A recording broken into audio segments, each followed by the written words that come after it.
Hello, and we're back at Wark again on the grand tour of Northumberland, and this time we're going to be seeing castles, churches and Bronze Age monuments. Digging through a closet, walled cities,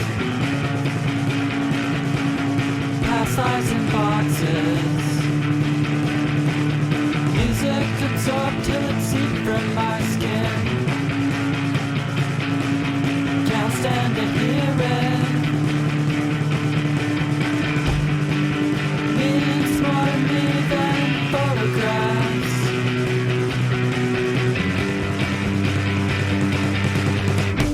Pictures of backyard and northern sunsets are all that exist in my mind.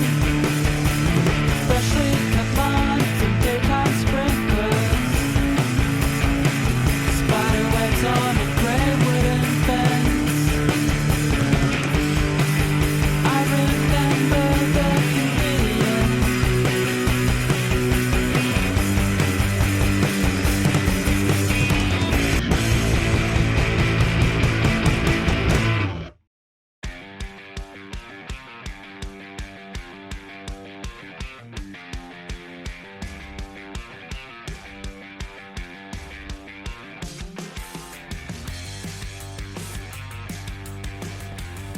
Oh, 10:20's a bit early, Nick, for a pub, but can't say no. Battlestead. Can't pass a pub, Neil.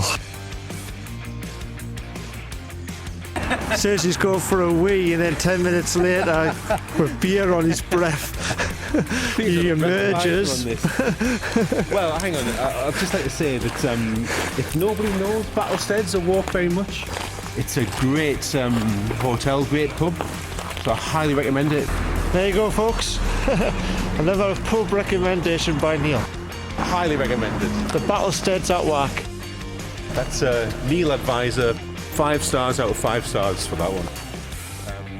If you've already been there, put some comments on it because I'd like to see them. See what you guys thought.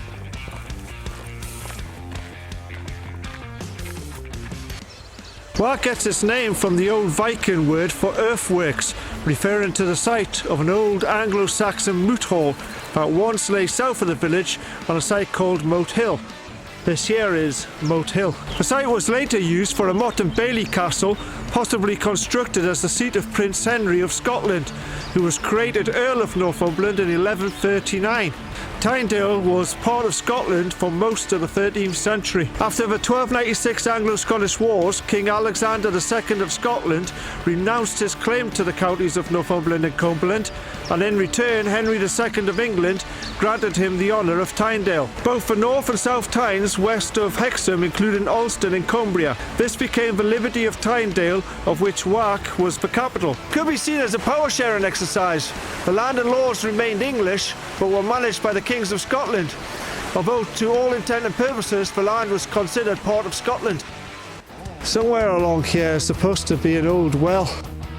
I'm not seeing it. Maybe closer to the bridge, perhaps. No, unfortunately we can't find the well. Wark once had an unusual custom called the Flower of the Well. It was once a New Year's custom for residents to compete on visiting the three village wells on New Year's morning, leaving a flower in the well to show that someone had been there first. If a person was able to drink from all 3 wells before anyone else, then it was believed that they would have magical powers for the rest of the year. These included the ability to fly and to pass through closed doors. As Wark was once the capital of Tynedale, it retains a town hall rather than a village hall. The current town hall was built in 1874 and is used for various social functions as well as the meeting place for the parish council. On the North Tyne at Wark, the beauty of the river and the bridge itself excite the interest. Wark Bridge is an iron bridge built in 1878 and it replaced a previous wooden toll bridge and a ford. Very nice, isn't it? That's lovely, that. For the gardens as well, and how still the water is on this side.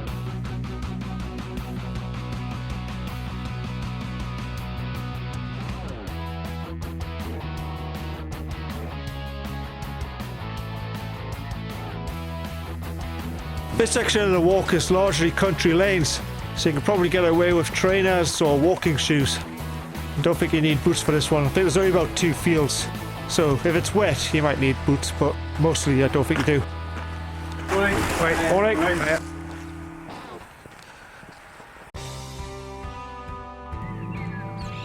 There was once a pub in this vicinity. It used to be called the Chase Arms. Got a pioneer as well, Nick. This here was Wark railway station. It opened with the line in 1859 and to passengers in 1860. It closed to passengers in 1956 and closed completely in 1958. At the turn of the 20th century, the driver and fireman popped into the nearby pub, the Chase Arms, for some refreshments. While they left the train unattended, 2 young lads from Barrasford decided to take the train on a joyride. Only once they got the train going, they realised that neither of them knew how to drive a train. The runaway train ran through Barrasford, Chorlton, Cholerford, before finally coming to a stop at Wall after running out of steam. The lads fled the train, and it's unknown what happened to the driver and fireman. Probably lost their jobs. This here is Berkeley lime kiln. It's Georgian in origin, so basically 18th century, early 19th century. It's very well preserved. I'm actually trespassing a little bit to see this. Probably footpaths on the other side of the field. It's worth making a little detour. Have a look.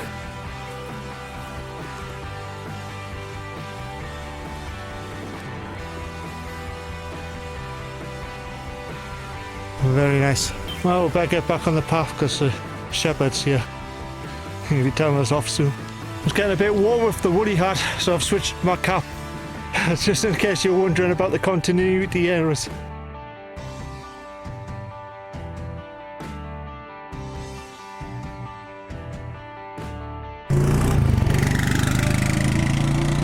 This here is Bentley Hall. It's a private residence, so there's no access to the public. However, in its gardens are the remains of Berkeley Castle. It's likely that there was originally a 12th century hunting manor for the Umbravilles in the area, of which nothing remains. We visited the Umbreville stronghold of Peru Castle in section 1. The remains in the garden of Bentley Hall are most likely the remains of a small tower built by John Heron in 1611. In the 19th century, the remains included a first floor, but now they're merely a 2-metre high wall. That very nearly didn't come to Berkeley because obviously there wasn't much to say about Berkeley Castle even though it's on the map. However, Berkeley's got another secret.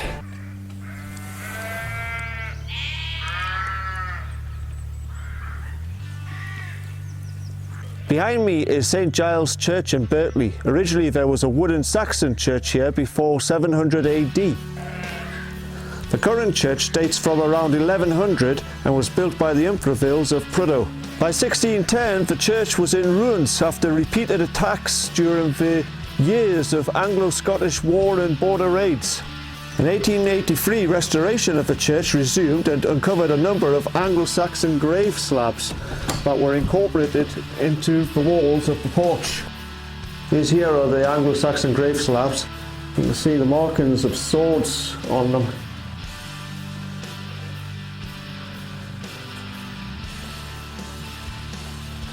And there's some more on this side as well. Again, swords here.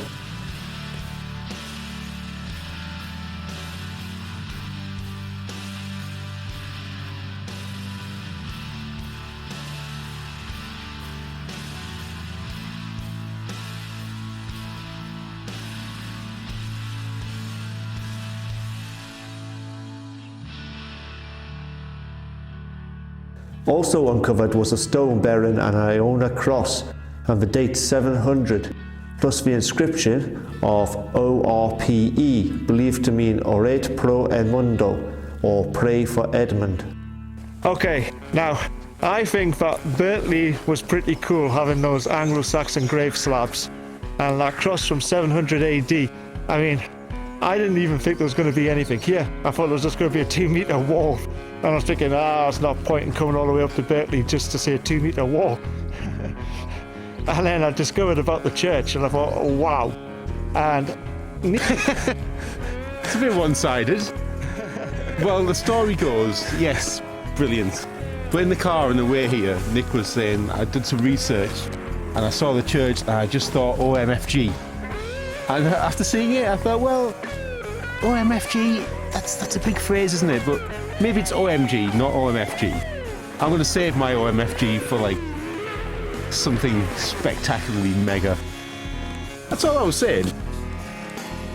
I thought it was good. It was a hidden piece of Northumbrian history that not many people would know about.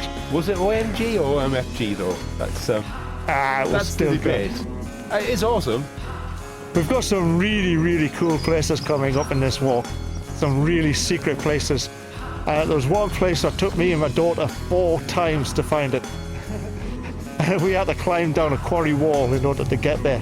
Although there is an easier path. In the field for horses, and they're coming to say hello. Very friendly. Hello. By the way, we're trying something new out with the microphone, so we're not sure how it's going to turn out. Hopefully, I won't have to come back here again and do all these bits by myself.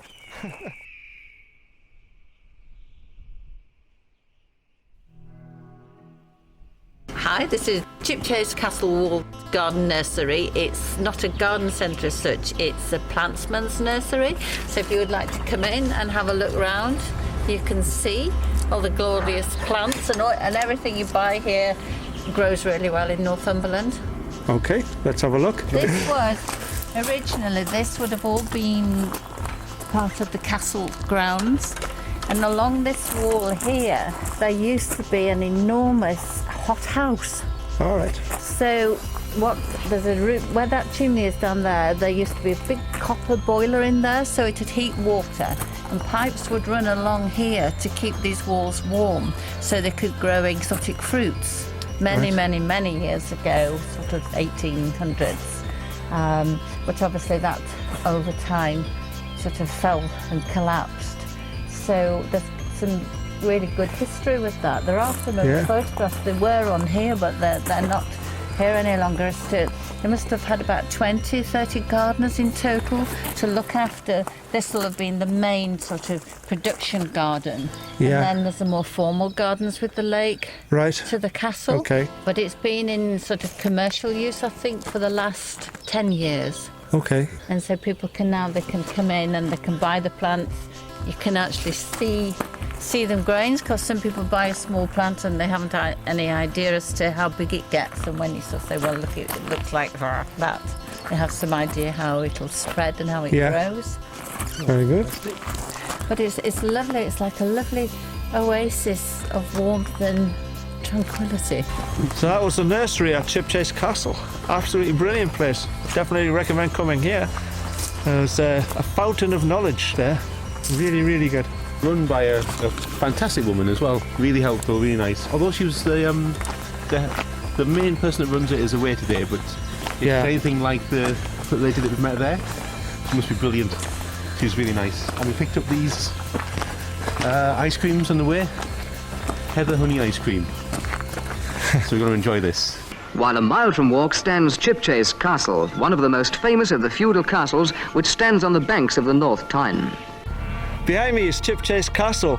Came into the ownership of the Heron family through marriage in 1348. The experts tell me that it represents in its structure the reigns of Edward I and James I. The Herons became an important family in the border conflicts, becoming known as the keepers of Tynedale. Peter de Insula probably built it. The fighting lords of Chipchase used it as their base for aggression and defence and left their various marks on the plaque. The castle started life as a 12th century tower, but this was replaced with a larger tower in the 14th century after the Herons took over the estate. In the old Peru Tower, you walk through a latticework of shadows.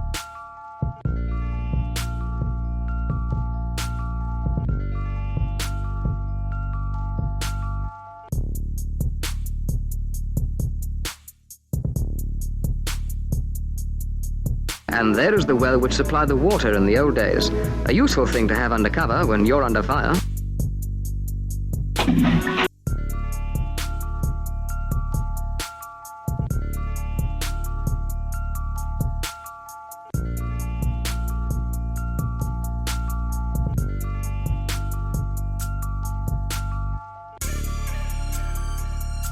The old keep breathes a sinister mist. You can believe in ghosts in a place like this.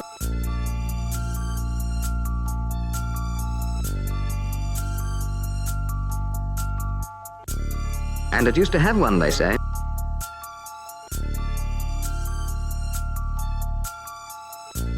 In the thickness of the walls was found a small chapel, and there Sir Reginald Fitzurse, in the early days of man's inhumanity to man, used to pray for death or release from years of imprisonment. Death was the release. He starved to death, and the chink of his armor was said to have resounded ever afterwards, across the centuries.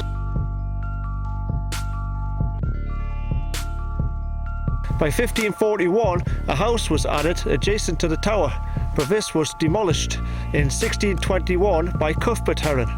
Cuthbert Heron went on to become the High Sheriff of Northumberland in 1625. Cuthbert built a Jacobean mansion which incorporated the tower. However, due to financial difficulties, the castle came under the control of George Allgood in 1696, but was eventually sold to Newcastle banker called John Reed in 1734, who made considerable alterations to the facade. However, with the collapse of Reed's bank, the castle was sold to the Greys of Blackworth in 1821. In 1862, the estate passed on to Hugh Taylor and has remained in the family ever since. The castle is currently owned by Jonathan Ellington. Although the castle is privately owned and we've gained permission to be here today, it opens its doors to the public for tours in June between 2 and 5 p.m. The castle also offers private fishing. On the castle website there's an extensive history with some great border tales, much better than what I could come up with myself. So I'll put a link below, make sure you check it out. It's really worth checking out. The past is very present at Chipchase.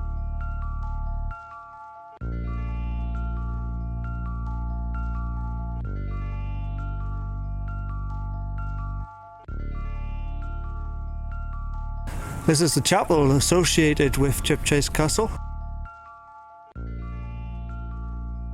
The castle and chapel are also available for weddings.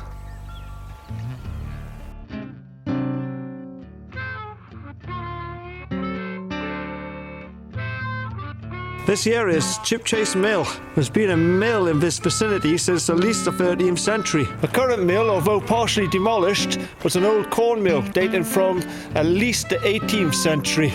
The name of the miller in 1762 was William Brown.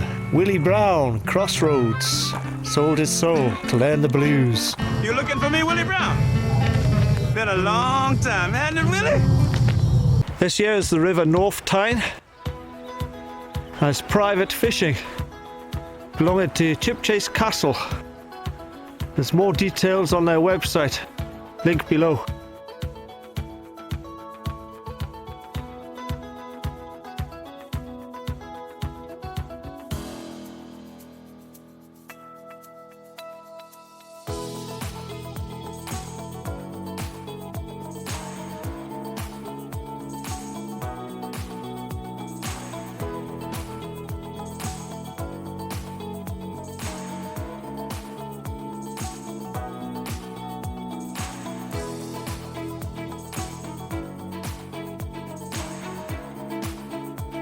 This here is Reaver Hill.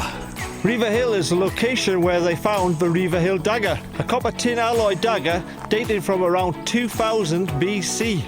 Oh, the Barrasford Arms. I've been recommended this pub by 2 people now, and Neil can't pass a pub. Michelin 2018, Hardens 2017, Good Pub Guide 2019, 9 out of 10. It's got good credentials. Let's see.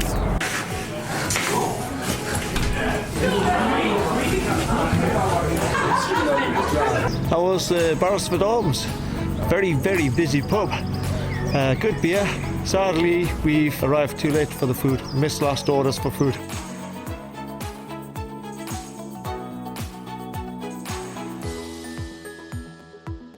This here is Edge House Tumulus. It was a Bronze Age burial mound which contained a single body in a cist and 2 secondary cremations. The tumulus is on private land and it's trespassing to come and have a look at it close up. So if you do, use your common sense and follow the tractor trails in the crops. Don't trample the crops. There's a nice little milestone, RB, Rothbury. 24 miles. H, Hexham, 7 miles. This here's the magnificent gatehouse for Great Swinburne Castle, and that's the direction we are going. So it's private, no through road, but it is a public footpath. Traps on the trees seem to be for grey squirrels. Certainly the bait inside's for greys. Okay, when you go up the road, past the bridge, it actually goes that direction. Not that way. Like we did. Yeah, it's very nice all there, very nice houses, but wrong way, this way. Okay, here we're going to have to trespass to see something very special. If you're coming this way and if you can get permission, do so, but unfortunately we haven't seen anyone to ask.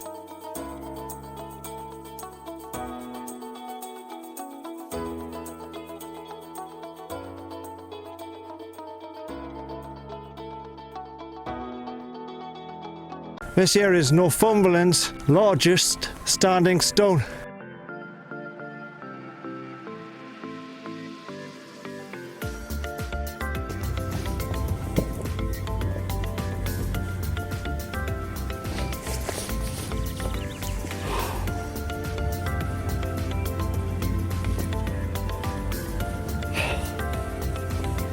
Phew, I don't recommend going back into the 18th century. Bloody hell. The stone has these big grooves. Once again, is it weathering or is it carving or a little bit of both? Personally, I like to think it's a bit of both. And possibly some cup marks in it. However, unfortunately, it's also got a lot of graffiti on it.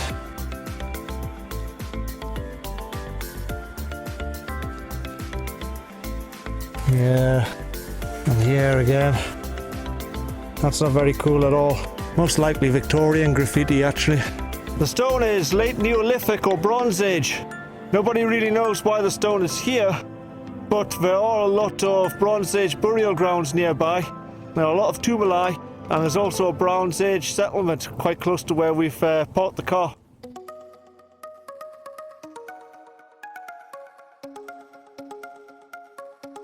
Behind me is Great Swinburne Castle. The original castle was a tower house that was converted into a fortified castle in 1346 by Roger Widrington, who was High Sheriff of Northumberland between 1361 and 1369, and then Warden of the Middlemarches between 1369 and 1371.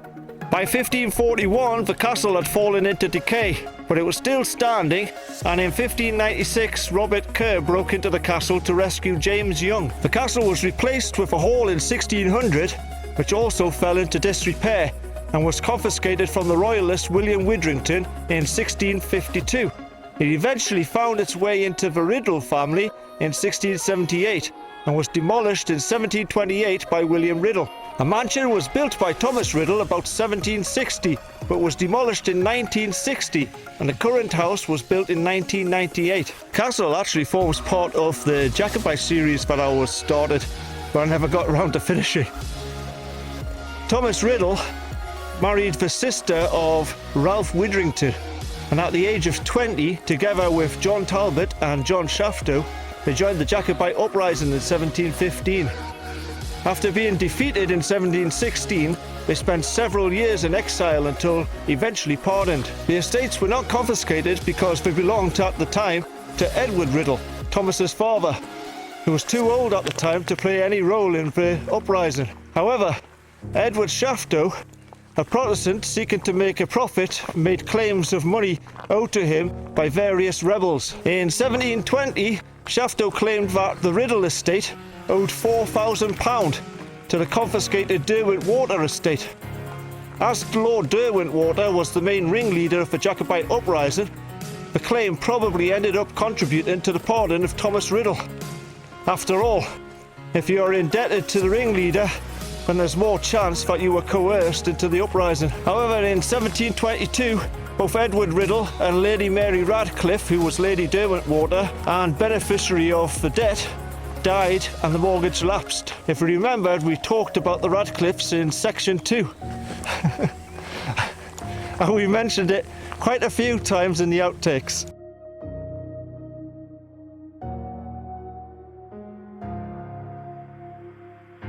So, this marks the end of section 13. Excellent. Thanks. The first excellent I've ever had in my life. Did I expect it to be from you? So we finish at the Catholic chapel at Great Swinburne Castle, and we'll talk more about that on the next section. So Neil, how was that?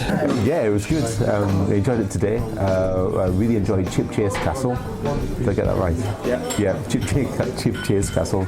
We stopped off for a pint midway through. That was really good. A lot of road work today, which was nice. It was nice to come to walk and wear trainers. Nice and easy on your feet, plenty to see, and it wasn't too tiring. So yeah, pretty good. Overall, I'd say about a 6 or a 7 out of 10 for this one. And yeah, pretty good. So cheers. So yeah, this was a lot of road work in this one. Roadwork's never fun, but unfortunately it was necessary. However, there was quite a lot of good places to see. Chip Chase Castle was absolutely awesome. Have to say a big thank you for being allowed to go there and do that bit of filming. What else? Saw the garden centre was fantastic, and also that little bit of hidden history at Berkeley Church. That was really fascinating. For me, that was really good. That was the highlight of the walk for me. So we've returned to the Battlesteads, and this is where we'll be doing our finishing up. Another very good pub in Northumberland, got good beer, etc., good food. So if you liked Comfortable chairs. getting interrupted by hiking partners. So if you like the video, give me a thumbs up. Don't forget to leave a comment below, hit the subscribe button for the next adventure, and share with your friends on social media. And catch you on the next one. Digging through a closet, walled cities, past lives in boxes. Music absorbed till it seeped from my skin. Can't stand it here.